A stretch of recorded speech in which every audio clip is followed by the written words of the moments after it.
Hi, my name is Jimmy Williams with NFL Draft Diamonds. And here with me today, I have a dynamic wide receiver that I'd like you to meet. This is Trey Goodman out of UTEP. Nice to have you today, sir. Thank you for having me on. I'm glad to be here. Yeah, I mean, I'm glad to get an opportunity to get to know you. Obviously, for some people that know, you were at Austin Peay for a good long while, established yourself there, and finished out your collegiate career recently here at UTEP. And of course, trying to put you in position to get to the next level here very soon. So, Trey, go Yeah. ahead and introduce yourself so we can get going.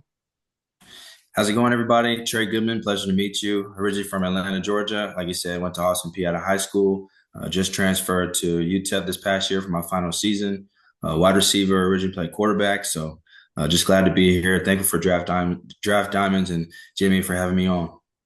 Yeah, I mean, I kind of like this story again. So let's kind of walk through some of the beginnings of you as a football player, and then we'll get to the rest of your story here. So Cool. tell me out the gate, man, how long have you played football?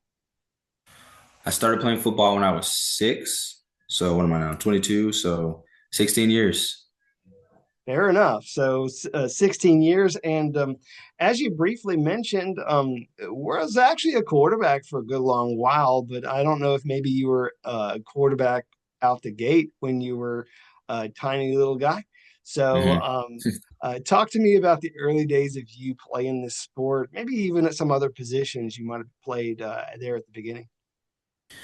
Yeah, so I always was just an athlete. So I played quarterback, but on defense, I also played defensive back, corner, safety, in park ball, youth ball, a little bit in middle school too. Leading up into high school, just a small bit. But on offensive side of the ball, I always played quarterback from the year that I started playing football when I was 6, all the way up until about halfway through my junior year. I played quarterback on offense. And I stopped playing defense my last year at my first high school, Lakeside High School, right before I transferred. When I transferred to Norcross High School, I stayed just on the offensive side of the ball, wanted to focus on just quarterback. And so I did that. And then, obviously, like I said, my junior year, halfway through the junior season, I ended up switching positions. Yeah, so I kind of wanted to talk about this whole thing with you being a quarterback, and then of course switching positions. It's very interesting when you find a player that has been at quarterback for so long, who ends up making this transition. So, what went into the transition? I mean, first of all, let's pause before we get there. Let me stop myself. What kind of a quarterback were you? Were you a triple option type quarterback? I mean, did you air it out? I mean, talk to me a little bit before we get to this transition. So my first high school, Lakeside High School in DeKalb County, we started out when I played quarterback. We were a multi-option team. It All right. wasn't it wasn't like your textbook triple option, but most of the time it was just option, read three technique, pitch off the end or pitch off the nickel, whoever it may have been. But yeah, it was majority option. So I'd probably say like a mobile quarterback, dual threat. But we would throw it from time to time once we get the defense kind of sucked in to bite on the run. We'd let it rip deep a couple of times, but not a whole bunch. So when I transferred to Norcross, I started throwing the ball much more and understanding defenses and understanding concepts much better.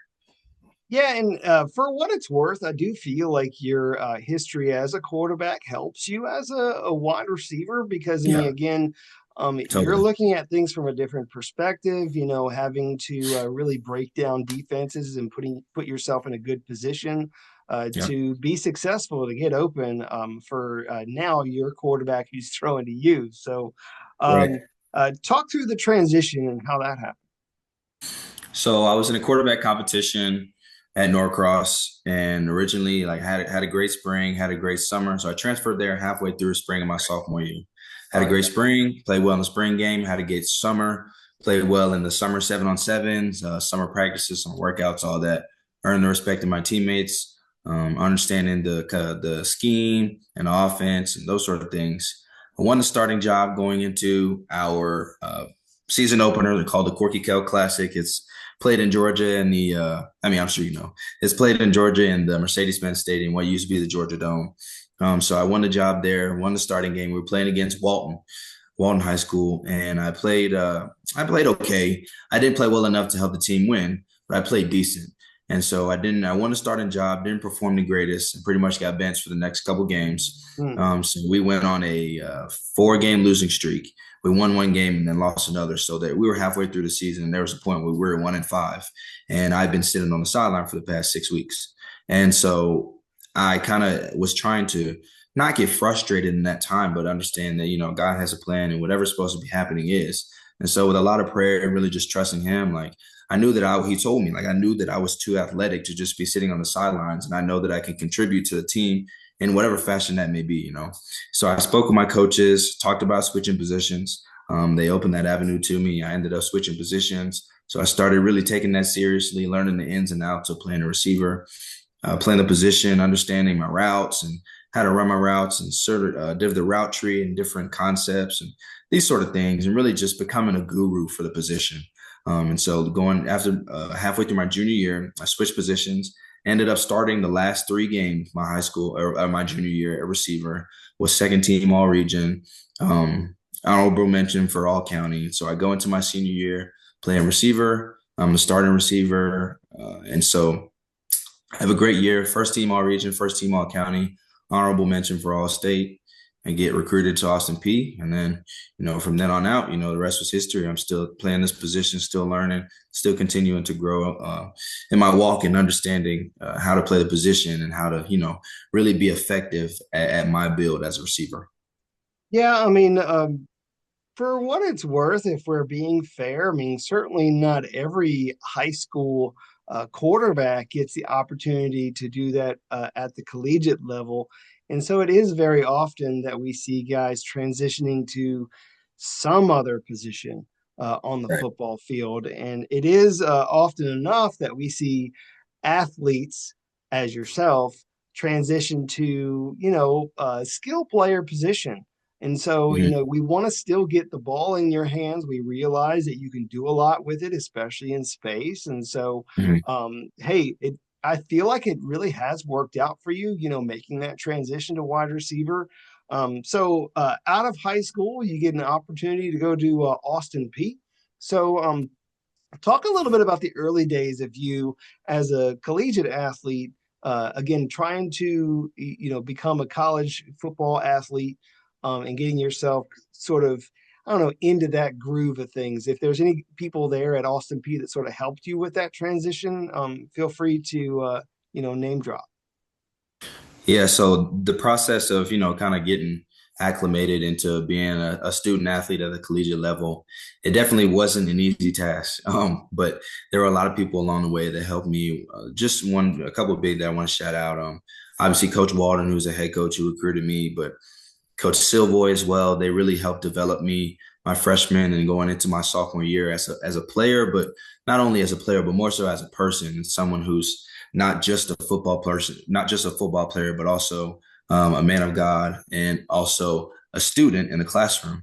And so just really time management was the biggest thing for me, and understanding that, there's going to be a lot of things pulling at me. And so I have to make sure that I use my time well and I'm efficient with the time that I have. And really just those people, like they poured into me my freshman, sophomore year, really trying to lay that foundation so that I can have a successful career. And really kudos to them. They really have a special place in my heart. So those are my guys. I love them.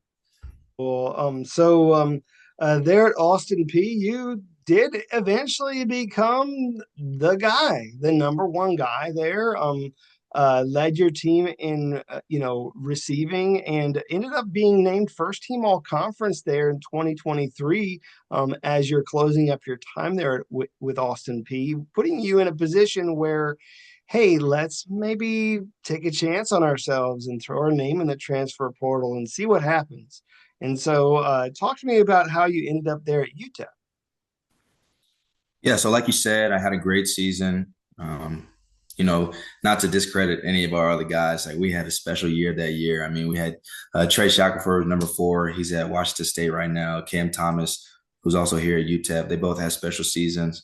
We had 3 different receivers over 500 yards that year, which is really impressive. We had an explosive offense. But kind of what you said. So coming to UTEP, like you said, there were thoughts that crept into my mind talking about, should I enter the transfer portal? Like I had a really good year. I've always wanted to play FBS college football. It's always been a dream of mine, this and that. And so just thinking about it, it's like, Coach Walden took a chance on me basically when I was kind of a nobody. So he trusted me, so why not trust him? And basically what I told myself is that as long as Coach Walden is at Austin Peay, then I was going to stick with him. Like he had my back then, so I have his back.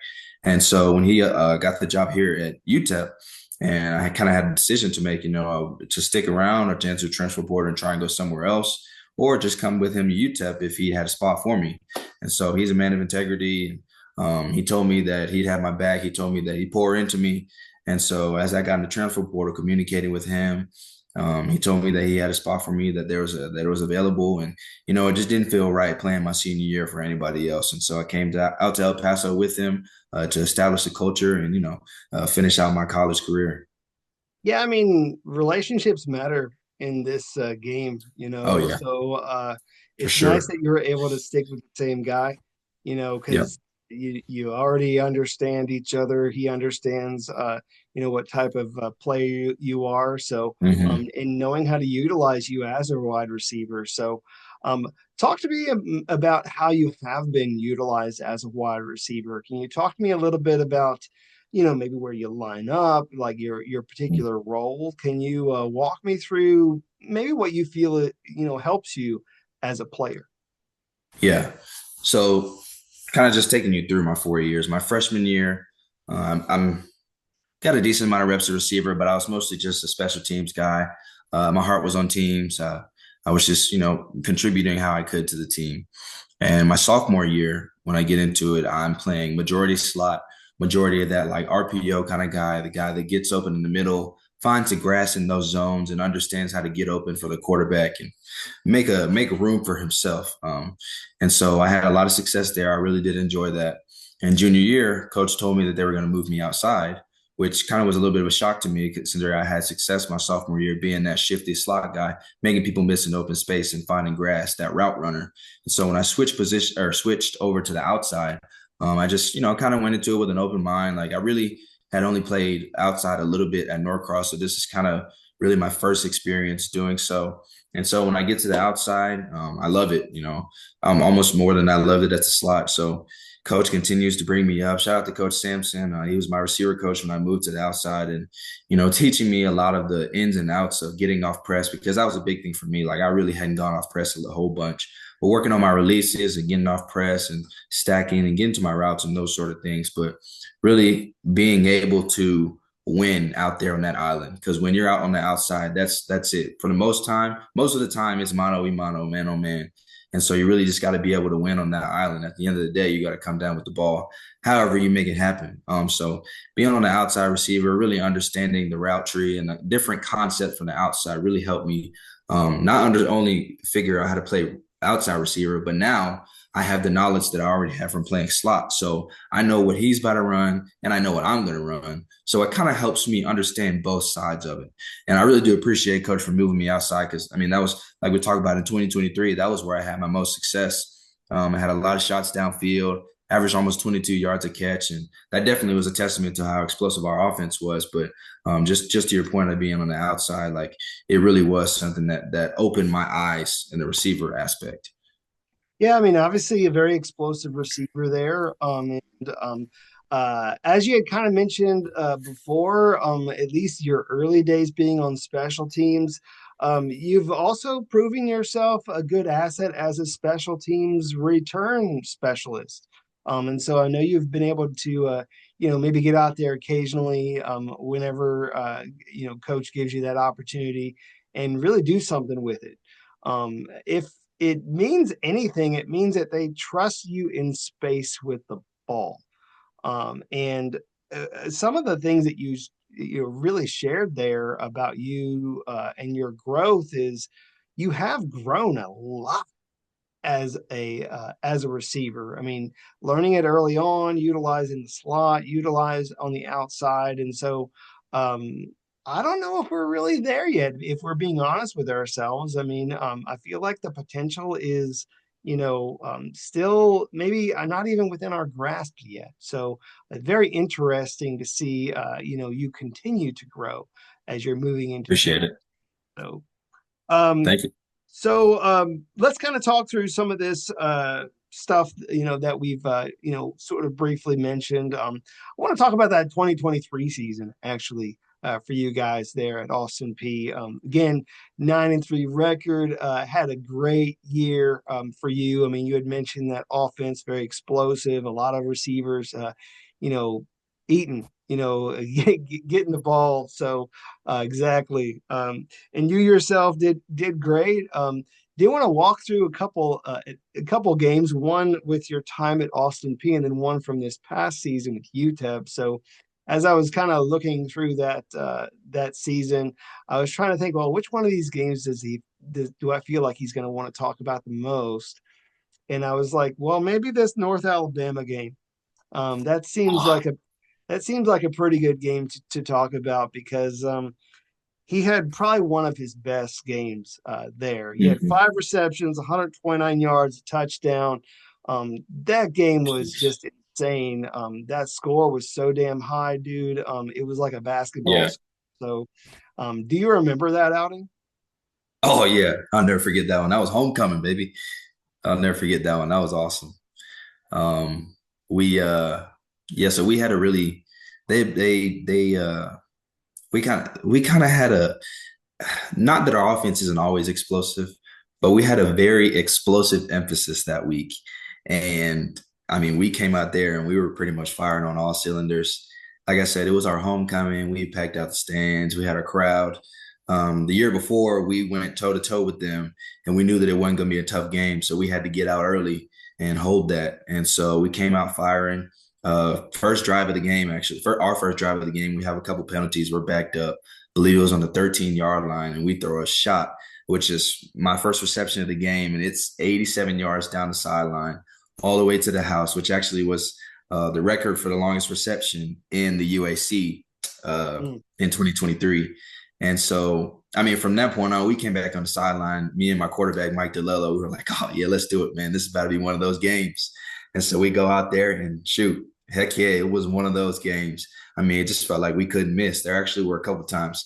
No shot to Mike. He's in the UFL right now playing ball. But no shot to Mike. But he made a couple of throws that he probably shouldn't. But I jumped back in front of the DB and it got tipped up a couple of times and actually caught it and was able to advance it. So I don't know. It just feel like one of those things where it's just like we couldn't do anything wrong.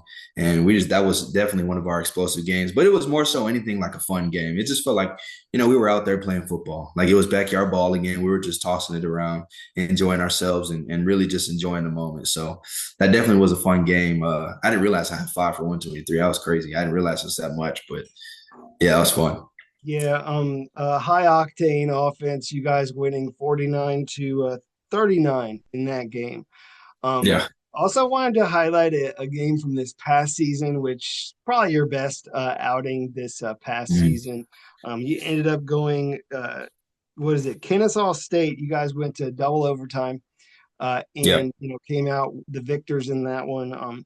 They threw the ball to you almost every single play, man. It seems 12 receptions, 150 yards. And actually doing a quite a good job as a punt returner too, setting your Mhm. team up. So, can you talk through that game a little bit? I mean, not all the receptions, but maybe some of the good ones. Yeah. All right. I guess I'll take you through. I'll take you through two catches and then I'll take you through one return. So man, going into it, that was another really, really fun game. We were kind of at the point of the season where a lot of people could either bow up and come to work the next day, or they could give up. Obviously, at that point, we were both one-win teams, and a lot of people were frustrated. But at the end of the day, we had another opportunity. And one thing I loved about that team is that, man, at the end of the day, we still came to work and we prepared at the next game like it was a championship. And so another one, coincidentally, that one was also homecoming. We had a decent crowd out there, man. It was homecoming and it was senior night. So just to try to start off, go through my I think it was my longest catch of the game. It was going towards the left from the camera angle from the coverage. It was going to the left down the right sideline. I was on the outside, just a simple go ball. I got to get released off the line, stack the receiver. I caught the ball and I hadn't scored a touchdown all year. Well, I scored one touchdown against Southern Utah, but I called back for holding. And so I hadn't scored a touchdown all year. I'm going, it actually was an and one. I got the pass interference as well, got into the breadbasket, and I saw the end zone, and the dude pulled me down from the back, and I fell down on my shoulder, and I thought it was a touchdown, but I literally was short. I was on the half-inch line. It was probably about a 40-yard reception, but I was on the half-inch line, man. It was, oh, my heart was broken. But I was Well, grateful to catch it, though. So, yeah, yeah, yeah. I mean, and I hear you. then going into my next one, it actually was a slant and go from the outside going towards the scoreboard. From the broadcast coverage, we were going to the right. I was at the bottom of the screen. I ran a slant and go, and quarterback Skylar Locklear put the ball in the money. He made a great throw. It was right on the sideline. I actually caught the ball. I was able to put my right foot down and drag my left one as well. I mean, there was like this much space between my cleat and the sideline. You know, when they do like the replay, there was literally Yeah, only yeah, a yeah, sliver of green. There was a sliver of green and they could see it. So, and that was one of my favorite plays from the season, definitely.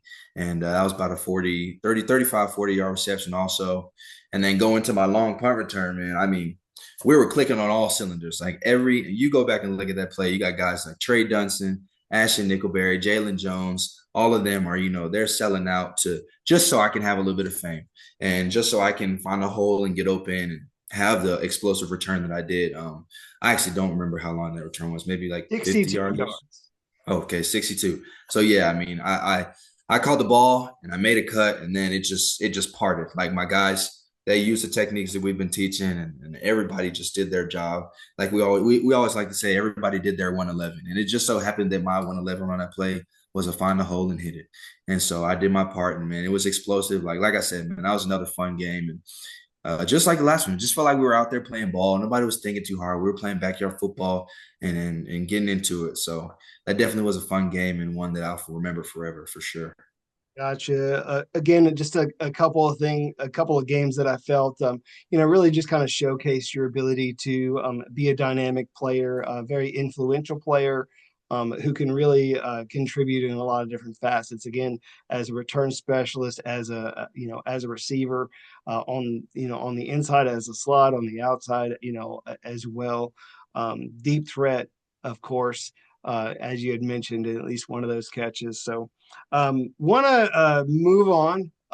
You had an opportunity to go out to the Tropical Bowl and showcase your talents there. So, do want to briefly talk about that and just kind of your overall experience. So, talk to me about the Tropical Bowl. Yeah, that was a great time. Huge shout out to Coach Mike Corte. He reached out to me, extended me the invite, and the moment he extended to me, I responded to him. Yep, I'm there. Any opportunity just to get my name out there and get some exposure, and give me another chance to play the game that I love. I'm going to take it. And so get there in Orlando, man. It was awesome, beautiful weather. Practices were good. I mean, it was a little bit humid, but it was definitely not what I'm used to after being in West Texas for a long time. But Right. being back east, it felt like good. It felt good. It felt like I was back at home, back in that humid weather. So it went really well. The practices were good. It was good to be around a lot of guys that were very, very talented from schools all the way at the top, all the way down to the bottom. It doesn't matter where they were at. There are athletes everywhere from D3 and AI all the way up to Power Four. So there's a lot of good talent out there, and it really was a blessing just to be out there with guys that had that talent and were able to have explosive careers and really make a name for themselves. And that's really what people were out there doing, just 1-on-1, 7-on-7 team periods, whatever it may be, just being able to go out there, make a name for yourself, showcase what you bring to the table, and at the end of the day, just give yourself a chance at the next level. So Cool. Roundabout figure, NFL teams you talk to. So I had at the Tropical Bowl, I actually had an interview with Chicago Bears. And then I had an interview with the Green Bay Packers. And I actually went up to myself and spoke to the Atlanta Falcons, the Indianapolis Colts, and the Tennessee Titans. And we all had pretty solid conversations. It's really good to, talk to those guys and just kind of pick their brain a little bit and understand who they're looking for and what they're looking for. But also just more so just learning them as people. Because at the end of the day, that's all we are. Right. Probably going to get an opportunity to maybe talk to them guys again and maybe some other NFL teams as well here very soon because you have your pro day coming up next week. Yep. Can you talk about maybe how you've been preparing for said pro day and what maybe you expect come next week. Yeah, so me and my wife, we moved back to Tennessee. We were in Clarksville, Tennessee, back in Austin Peay while my wife was finishing nursing school. So we moved back with our daughter. So while I was there, my awesome strength and conditioning coach at UTEP, Coach Campbell, he actually was just sending me PDFs of the pro day workouts leading up to pro day and the draft as well throughout the process. And so I was just following the sheet, printing it out, following the sheet, and working out at the Ford Fitness and Recreation Center. Huge shout out to Jason Wills there. And so just being there at Austin Peay, working out until I was able to come back to El Paso and actually work out with my coaches in person. So I got here 2 weeks ago, and I've been working out here ever since then. The final 2 to 2.5 weeks leading up to pro day, so I can be at my best. Just so my coaches, like I talked about, Coach Chris Campbell, Coach Tremaine Johnson, Coach Carlos Cottrell, all of them, just so I can fine tune my details and my techniques of maybe like bench pressing, my vertical, running my 40 L drill, 5-10-5, all those things. And so really just so they can like I said, fine tune and be at my best leading up to the big day and test really well on pro day. Just for expectations, I mean, I don't really want to say any numbers, but I really am expecting to surprise myself. I haven't tested at any of these things maybe since my sophomore year of high school, just because we didn't really test them as far as at Austin Peay or at UTEP. But the thing that makes me excited is that I'm in the best shape I've ever been in my life. This is the heaviest weight. This is the fastest I've been moving. This is the best my form has ever been as far as running and cutting and these sort of things. So really just ready to exceed the expectations I had for myself and really just, leave it up to God, because at the end of the day, the victories are already won, and whatever's supposed to happen will. I just got to do my part here on earth. So just praying and having a lot of peace about it and working like it's up to me, but praying like it's up to God. So I'm really excited about the big day. It's 5 days away, 5 days away. So it's coming Yeah, up it's quick. going to be here very, very, very soon. Yeah. Again, you had mentioned that you put on a little bit of weight. We're looking at a guy about 5'11", 185 pounds right now, positioning himself for his pro day here very soon. Um, Trey, obviously we're at the point where this is getting a little long, but I mean, I do want to get at least a brief mention as to maybe you outside of the game before we, say our goodbyes. Anything else about you that you kind of want to share with people? Any fun facts or anything else that you kind of want to get out there so that people can get to know you outside of the game? Oh man, one thing I will say, and I like to tell people this, but is that I'm a music guru. Like I love hearing. I played the. All right, don't clown me, but I played the trumpet in fifth grade, leading up to eighth grade, and then I switched to the tuba in ninth grade. So I really do love music. I love the ins and outs of it, different beats, different sounds, chords, harmonizing. I love finding a sample, certain things like those. But yeah, if I had to say one, that's one. I like recognizing songs really really fast. One of the game shows that used to be my favorite game shows with Jamie Foxx. He was the host. It was called Beat Shazam, and me and my parents used to watch that every week. It came on, but I used to love that, man. Just so music is I really do have a passion for music, and I love when things sound good. It's pleasing to the ears, pleasing to the soul. So it's something that makes me tick. Other than football, it's something that makes me tick and makes me go. Sure. You still picking up the brass instruments these days, or what? Not a whole bunch. My trumpet actually is back in Atlanta. Not a whole bunch. I don't really bring it with me everywhere I go, but anytime I'm back at home, I do play it. And I'm a little rusty, but after a few chords and a few scales, I don't sound too bad. So hey, maybe whenever I put the cleats down, I get into a symphony or something. You never know. Hey, sounds good. I mean, maybe you can bring some of that into like I don't know, some celly in the end zone. When you get an opportunity, some people do a little this or something like, Yeah, could marching be. band sort of thing. I don't know, but Maybe, sounds maybe. fun. Trey, we've learned a whole lot about you as an athlete, just a tad bit about you outside of the game. Want to wrap this up and put a bow on it, man. Tell all these scouts out there what makes you a great addition to any NFL team and why they should take a chance on you. So go ahead and close with your final thoughts and Have at it. Yeah, so kind of how I mentioned earlier, I'm in the best shape of my life. I'm moving the best I have at the heaviest weight, and I think that you kind of said it yourself. Like I've just continued to grow season after season, and with me being fairly on a scale of other receivers in this class or just in general, I haven't been playing this position for nearly as long, so I still have so much more to learn, and I really pride myself in being coachable.